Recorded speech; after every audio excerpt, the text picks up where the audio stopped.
Hello student, मैं पवन मिश्रा।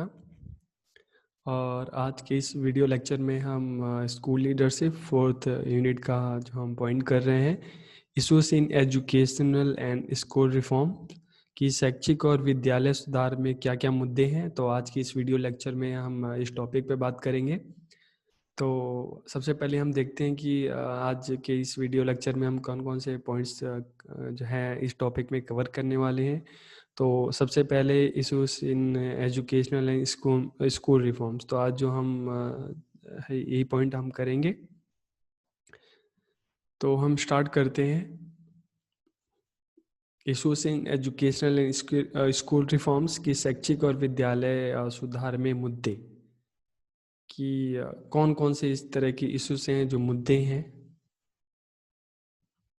तो सबसे पहले हम देखते हैं कि education is a human right.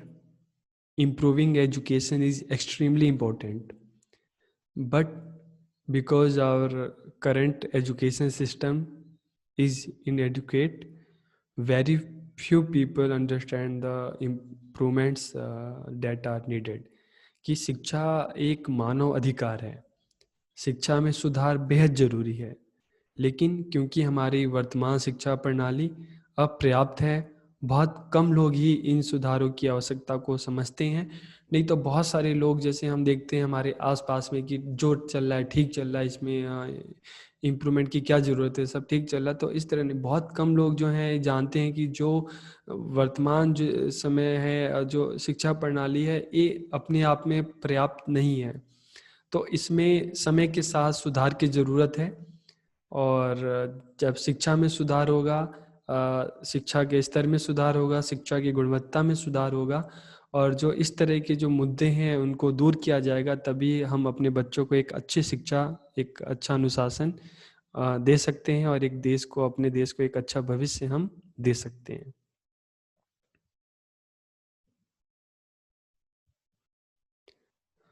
Most everyone knows the importance of good education, but no one knows exactly what a good education is supposed to be or understand the purpose of a good education। कि ज़्यादातर सभी एक अच्छी शिक्षा के महत्व को जानते हैं, हर किसी को पता है कि शिक्षा का क्या महत्व है, शिक्षा हमारे लिए ज़रूरी क्यों है। तो शिक्षा के महत्व से तो हर कोई परिचित है, लेकिन कोई भी यह नहीं जानता कि एक अच्छी शिक्षा क्या होनी चाहिए, एक अच्छी शिक्षा क्या है, कैसी होनी चाहिए, या एक अच्छी शिक्षा का उद्देश्य क्या होना चाहिए।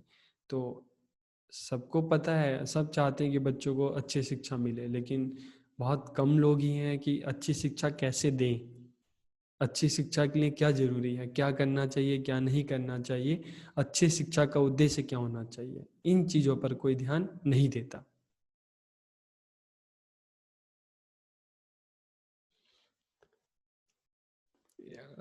कुछ हम डेली लाइफ के एग्जांपल लेते हैं कि जो पेरेंट्स हैं अपने बच्चों को सिखाते हैं कि झूठ मत बोलो, हमेशा सच बोलो, ये इनको बोलते रहते हैं, लेकिन कभी इस चीज़ पे ध्यान नहीं देते कि कई बार जो पेरेंट्स की जो आदतें होती हैं डेली लाइफ की, बच्चे उनको देख के काफ़ी कुछ सीखते हैं। कई बार जैसे आप सबने भी देखा होगा कि घर में फ़ोन आता है, तो पेरेंट्स बच्चों को फ़ोन दे के कहते हैं कि बोल दो कि नहीं, वो घर पर नहीं है।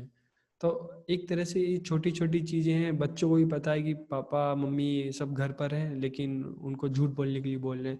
तो इस तरह की जो आदतें हैं, उनका कहीं न कहीं वो शुरुआत घर से ही हो जाती है।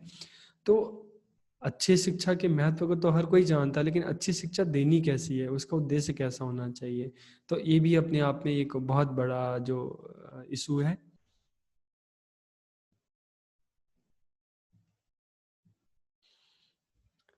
अब देखते हैं कि द 2018 प्रथम annual status of education report असर, एक एनजीओ है प्रथम। तो हर साल पूरे इंडिया में जो एजुकेशन है, स्कूल्स हैं, कॉलेज हैं, उस पर ये रिसर्च करता है। वहाँ पे जाके टीचर से, बच्चों से पूछता है, और हर साल एक रिपोर्ट तैयार करता है जिसका नाम असर है। तो इस रिपोर्ट की हम कुछ हाइलाइट्स देखते हैं कि असर report highlighted India's dismal record on the quality of education that is available. 73% of class 8 children cannot read beyond class 2 level material, and only 44% of them are able to solve basic arithmetic. कि 2018 की प्रथम की जो वार्षिक report असर थी, उसने शिक्षा की गुणवत्ता पर भारत के निराशाजनक रिकॉर्ड को उजागर किया। अब क्या था कि कक्षा 8 के 73% जो विद्यार्थी हैं, कक्षा 2 के स्तर की सामग्री से आगे पढ़ ही नहीं पाते। मतलब बच्चे हर जो 8वीं क्लास में जो पढ़ने वाले जो 73% बच्चे हैं, वो क्लास 2 की भी जो क्लास 2 की जो बुक्स हैं, उसको भी ठीक से नहीं पढ़ पाते। उनमें से केवल 44% ही जो बेसिक अर्थमेटिक है, मूल अंकगणित है, उसको हल कर पाते हैं। मतलब 56% नहीं कर पाते। तो ये जो यहाँ पर जो क्वालिटी ऑफ एजुकेशन है, उसके एक निराशाजनक प्रदर्शन को दिखा रहा है कि एजुकेशन है, लेकिन एजुकेशन में क्वालिटी नहीं है। हर कोई अच्छी शिक्षा चाहता है, लेकिन अच्छी शिक्षा कैसी होनी चाहिए, उस पर कोई ध्यान नहीं दे रहा। तो जो असर की रिपोर्ट है, इसने एक तरह से आंखें खोल दी कि हमारे यहाँ शिक्षा जो व्यवस्था है, उसके बारे में बताया है।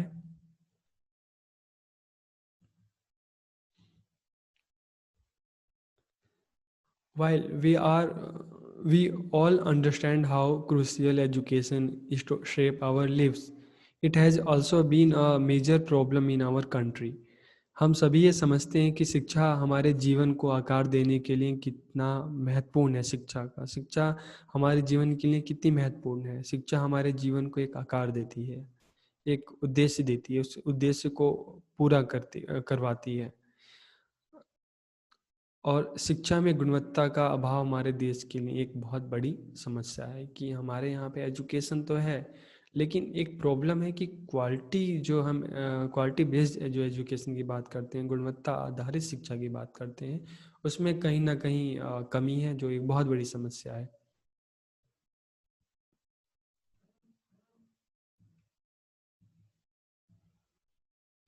There are several issues that the Indian education system is grabbed with.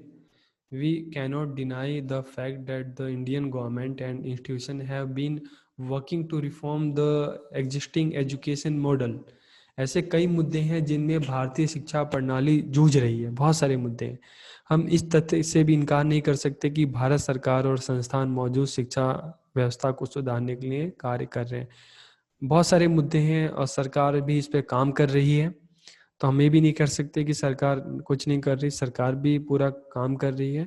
लेकिन इन चीज़ों को सबको मिलकर सरकार की जिम्मेदारी है, अभिभावकों की जिम्मेदारी है, शिक्षक की जिम्मेदारी है। तो सबको अपनी अपनी जगह अपनी अपनी जिम्मेदारी निभानी पड़ेगी। कोई एक भी ढीला पड़ता है तो हम बच्चों को अच्छी शिक्षा नहीं दे सकते।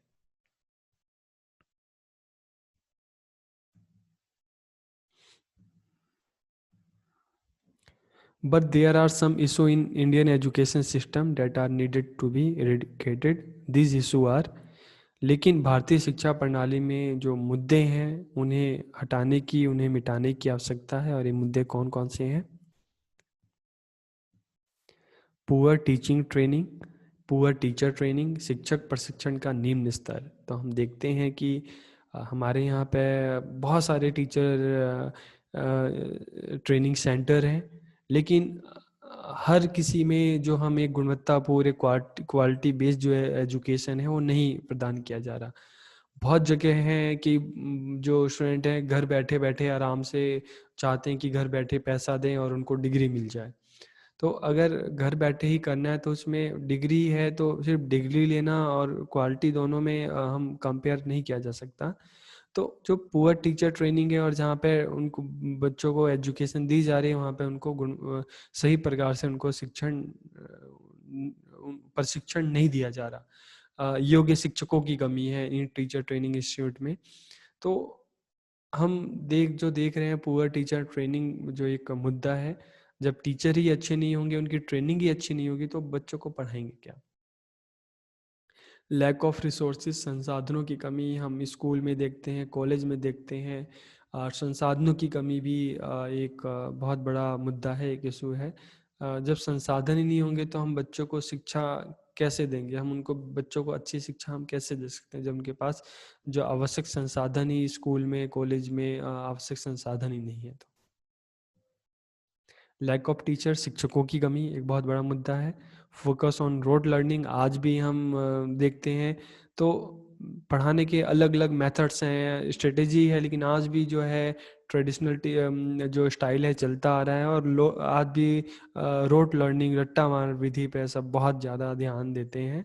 तो समझने पर कम और रट्टा पर ज़्यादा ध्यान दिया जाता है। विद्यालयों में, घर में बच्चों से बस यही कराया जाता है कि इसको रट्टा मार के इसको याद करो। तो समझने पे ध्यान नहीं है, रट्टा मारना ये बहुत बड़ा एक समस्या है। तो इससे बच्चा किताबी कीड़ा बनकर रह जाता है, अपने आसपास की चीज़ों को नहीं समझता। तो बच्चों की भी गलती नहीं है, उनको वही सिखाया जाता है तो वही करते हैं। Not focus on learning and understanding, जैसे मैंने बोला, सीखने और समझने पर ध्यान नहीं दिया जाता, सिर्फ ध्यान दिया जाता है रट्टा मारो, अच्छे नंबर लाओ, सोसाइटी में आस पड़ोस में सबसे हाईएस्ट परसेंटेज लाओ, बस वही मुख्य उद्देश्य होता है, सीखना समझना इसको प्रायोरिटी नहीं दी जाती। इवेल्युएशन सिस्टम, मूल्यांकन, जो हमारी प्रणाली की बात करते हैं कि मूल्यांकन प्रणाली आज भी समझने से ज़्यादा अंकों पर ज़्यादा ध्यान दिया जाता है कि कितने नंबर आए, कितने परसेंटेज आए। परसेंटेज 90 से ऊपर है, 95 से ऊपर है तो बच्चा बहुत समझदार है, अगर उससे कम है तो इतना समझदार नहीं है। तो आज भी बच्चों को जो उनका मूल्यांकन जो है, तो हमारे यहाँ मूल्यांकन प्रणाली है कि नंबर के आधार पर ही बच्चों का मूल्यांकन किया जाता है। Not all subject get equal respect, तो सभी जो स्कूल में पढ़ाए जाने वाले सभी विषय हैं उनको भी बराबर का सम्मान नहीं मिलता, इक्वल रिस्पेक्ट नहीं मिलती।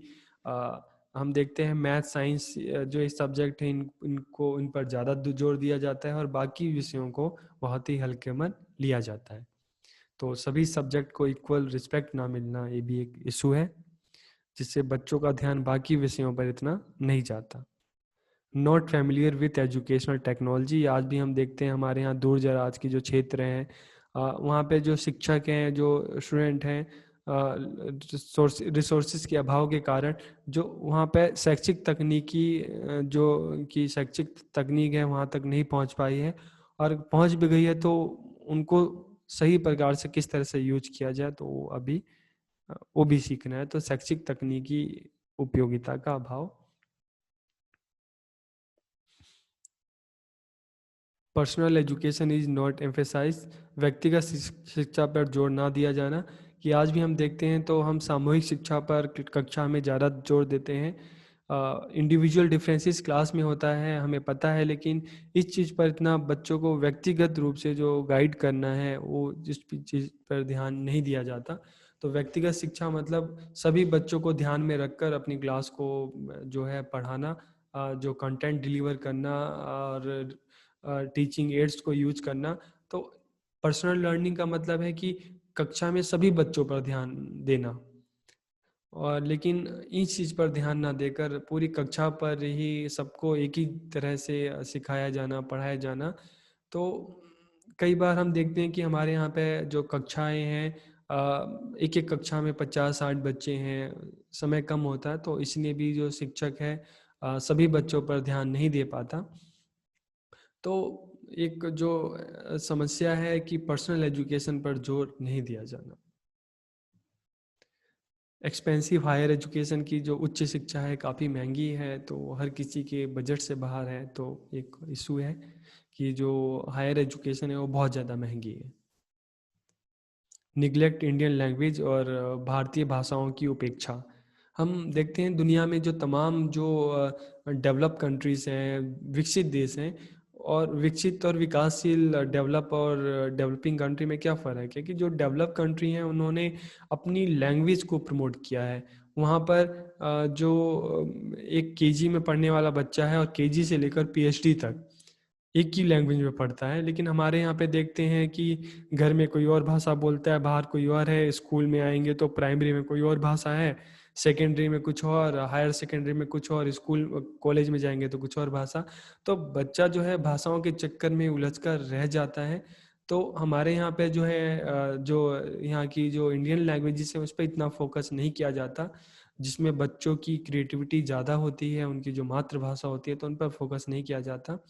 और जो विदेशी भाषाएं हैं, बाहर की भाषाएं, उनको ज़्यादा इम्पोर्टेंस दी जाती है। प्रॉब्लम ऑफ ब्रेन ड्रेन, प्रतिभा पलायन की समस्या, कि हम देखते हैं कि हमारे यहाँ पे जो बच्चे हैं, जो प्रतिभाशाली बच्चे हैं, वो एक समय के पश्चात जॉब के लिए दूसरे देशों में निकल जाते हैं। तो प्रतिभा का दूसरे देशों में पलायन, तो इसको हम ब्रेन ड्रेन भी कहते हैं।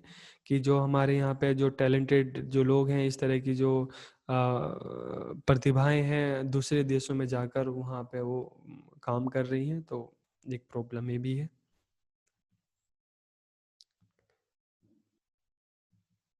वेस्टेज ऑफ रिसोर्स, संसाधनों का अपव्यय, कि गवर्नमेंट, हम ऑर्गेनाइजेशन की बात करते हैं, स्कूल की बात करते हैं, कॉलेज की बात करते हैं, तो गवर्नमेंट जो है अलग अलग योजनाएं हैं, सर्व शिक्षा अभियान है, इसके अलावा राइट टू एजुकेशन एक्ट है कि बच्चों को फ्री में फ्री एंड शिक्षा दी जाए। ठीक है, उनको फ्री एंड कंपलसरी एजुकेशन है।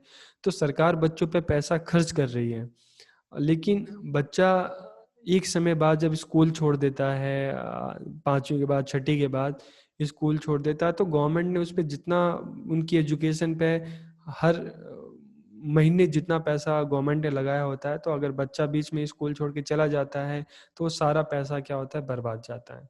तो वेस्टेज ऑफ रिसोर्स, संसाधनों का अपव्यय। मास लिटरेसी, व्यापक अशिक्षा, हमारे यहाँ पे 30 करोड़ से ज़्यादा लोग अभी भी आ, निरक्षर हैं, इलिटरेट हैं। और अमेरिका की तकरीबन 30 करोड़ से ज़्यादा की आबादी है, उसने पूरी अमेरिका को एक दुनिया का सबसे शक्तिशाली देश बना दिया है, क्योंकि वो पढ़े लिखे हैं। लेकिन हमारे यहाँ उतने ही लोग अनपढ़ हैं। तो हमारे यहाँ पे जो लिटरेसी है वो बहुत व्यापक है, जो एक बहुत बड़ा मुद्दा है। Different educational policies not being implemented properly, कि हमारे यहाँ पे अलग अलग समय पे बहुत तरह की जो एजुकेशनल पॉलिसीज बनी हैं, आपने सेकेंड सेमेस्टर में भी पढ़ा होगा, लेकिन समय से वो पॉलिसी जो है इम्प्लीमेंट नहीं हो पाती। बस चलता रहता है, एक पॉलिसी आती है, वो ठीक से इम्प्लीमेंट नहीं हो पाती, तो दूसरी पॉलिसी आ जाती है। तो योजनाएं तो बहुत बनी, पॉलिसी बहुत आई, लेकिन उनको ठीक तरह से इम्प्लीमेंट नहीं किया जा सका। तो आज की इस वीडियो लेक्चर में इतना ही। नेक्स्ट वीडियो में हम एक नए टॉपिक के साथ आएंगे। तब तक के लिए आप सबका बहुत बहुत धन्यवाद।